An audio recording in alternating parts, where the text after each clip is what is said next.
నా పేరు దీకొండ ముత్యాలు. మా భార్య పేరు దీకొండ సావిత్రి.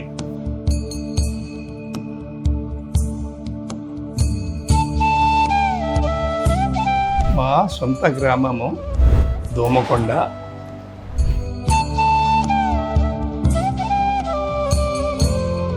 వాళ్ళు చిన్నప్పటి నుంచి రూపాయి జమ చేసి మా గురించి మేము కష్టపడ్డాం, మీరు మాలా కష్టపడద్దు, ఒక స్థాయిలో ఉండాలి అని ఒక స్థాయికి తీసుకొచ్చి మాకు అప్ప చెప్పారు.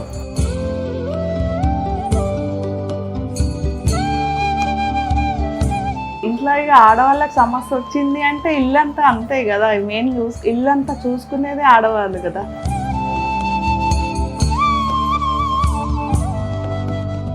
మనిషి ఆరోగ్యంగా ఉన్నంత ఉత్తమం ఏం లేదు, మనకి ఎన్ని కోట్లున్నా లాభం లేదు. ఫిబ్రవరి 24, 2024 ఆ రోజు అందరు చుట్టాలు వచ్చిర్రు. అమ్మ డల్లుగా ఉంది, ఎందుకు ఏం కథ అని అందరు అడిగారు.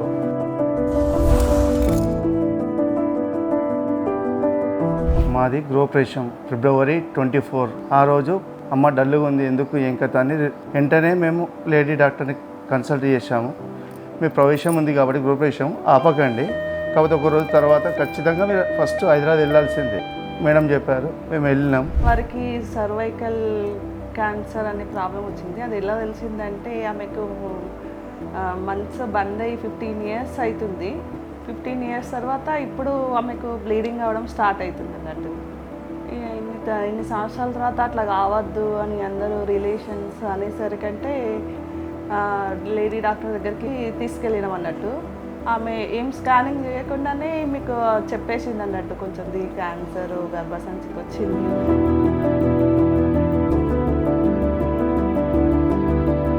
సర్వైకల్ క్యాన్సర్ వచ్చింది అని చెప్పేసింది అన్నట్టు.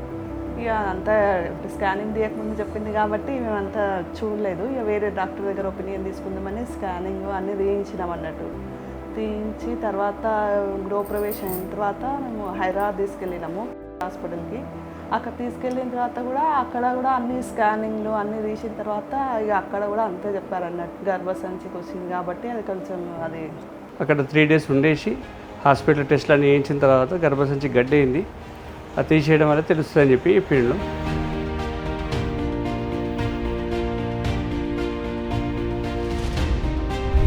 మా డాక్టర్ సంప్రదించడం, ఆయన సో అండ్ సో ప్రాబ్లం చెప్పిండు, గర్భసంచికి ప్రాబ్లం ఉంది, ఇలా ఆపరేషన్ చేయాలని చేయించడం. ఆపరేషన్ తర్వాత ఇంకా డిశ్చార్జ్ రోజు ఒక రోజు ముందు నేను వెళ్ళాను హైదరాబాద్కి. ఇక మేము మా అత్తయ్య మా ఆడపడుచు వాళ్ళందరము డిశ్చార్జ్ చేసుకొని ఇంటికి తీసుకొచ్చినాము.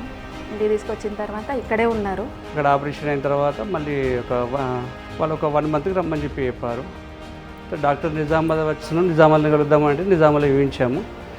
ఇట్లా ఈ విధంగా ప్రాబ్లం ఉంది, మీరు హైదరాబాద్ ఒకసారి కలవండి అని చెప్పి చెప్పారు. కాకపోతే ఏంటంటే ఆమెకు పెయిన్ ఎక్కువైపోతుంది.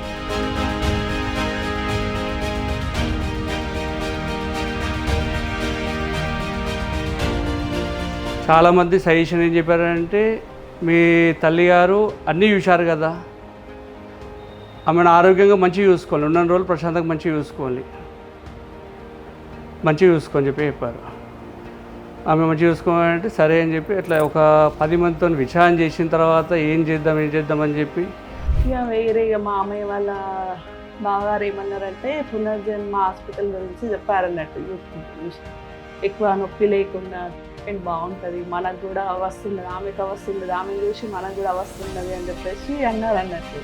అట్లా అని చెప్పేసి అక్కడ చూద్దామన్నట్టు వెళ్ళినామన్నట్టు పునర్జన్మ హాస్పిటల్కి. డైరెక్ట్ పునర్జన్మకి వెళ్ళినాము. ఆఫీస్కి వెళ్ళి పొద్దున్న వచ్చి 11 గంటలకు వెళ్ళి 3 గంటల దాకా అక్కడనే ఉన్నాం మేము. అంటే ఎవరెవరు వస్తున్నారు, ఏ తీసుకుంటున్నారా, వాడిన వాళ్ళ వాడలేదా అన్నీ తెలుసుకొని 3 గంటలకు వాళ్ళు అన్నీ చూసిన తర్వాత మళ్ళీ మాకు ఫోన్ చేశారు, తీసుకోమంటారా వద్దంటారా ఏం చేయమంటారా అని చెప్పి. తర్వాత వాళ్ళు తీసుకొని రండి చూద్దాం, ప్రయత్నం అయితే చేద్దాం, తప్పేం లేదు కదా.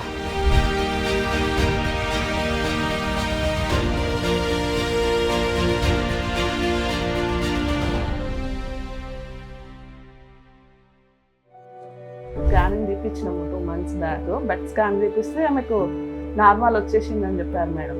మొత్తం నార్మల్కి వచ్చేసింది. అవసరం లేదన్నారు, కానీ ఇక మేమే కొంచెం ఇక వీక్ ఉంటుంది కదా అని చెప్పేసి వాడుతున్నాం. ఈసారి ఇక తీసుకెళ్తే మేడం చెప్పినట్టు చేద్దామని అనుకుంటున్నాం.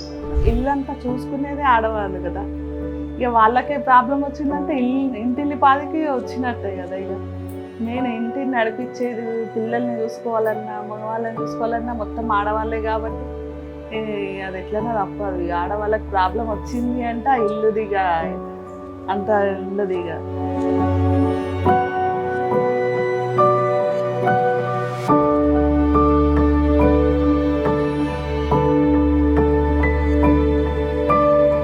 ఇదే ప్రాబ్లం అవుతుంది అని చెప్పేసి మాట్లాడితే వాడు ఉంది ఏం కాదు తక్కువ అవుతుంది అని చెప్పింది. వాడినాము, మళ్ళా కంటిన్యూ చేసినాము. మళ్ళా తర్వాత మళ్ళీ టెస్టులు చేయించమన్నది, టెస్టులు చేయించినాము.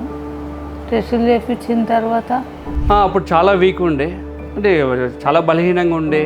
ఇప్పుడు ఏంటంటే చాలా యాక్టివ్గా ఉన్నది, కొద్దిగా వెయిట్ కూడా పెరిగింది కొద్దిగా. అట్లా ఇప్పుడు తన పనులు తను చేసుకోగలుగుతుంది. మాకు పరిచయం ఉన్న వాళ్ళు కూడా చాలామందికి వచ్చిండే, మా కస్టమర్లు అనుకోండి, ఫ్రెండ్ సర్కిల్ అనుకోండి, చాలామందికి. మా కస్టమర్ వాళ్ళ అబ్బాయి 10th క్లాస్ మిడిల్లోనే ప్రాబ్లం అయింది, క్యాన్సర్. అతను కూడా చాలా చోట్ల తిరిగిండు, ఎంత లేదన్నా ఒక 40-50 లక్షల రూపాయలు ఖర్చు పెట్టిండు, బాగా లేకుండే. పునర్జన హాస్పిటల్ అంటే వారానికి 2 సార్లు, వారానికి ఒకసారి సమయం గడిచిన కొద్దీ వాళ్ళు కూడా ఫోన్ చేసిన రోజులు ఉన్నాయి అన్నమాట. అట్లా అది పునర్జన్మంతో మంచి ఫలితం మాకు దక్కింది. చాలా థ్యాంక్ యూ. చాలా యాక్టివ్గా ఉన్నది, కొద్దిగా వెయిట్ కూడా పెరిగింది కొద్దిగా. అట్లా ఇప్పుడు తన పనులు తను చేసుకోగలుగుతుంది. ఫుడ్ తినడం చేయడం అన్నీ ఓకే ఉంది, అట్లే ప్రాబ్లం ఏం లేదు. మా యొక్క అనుభవం ప్రకారం చెప్తున్నాము.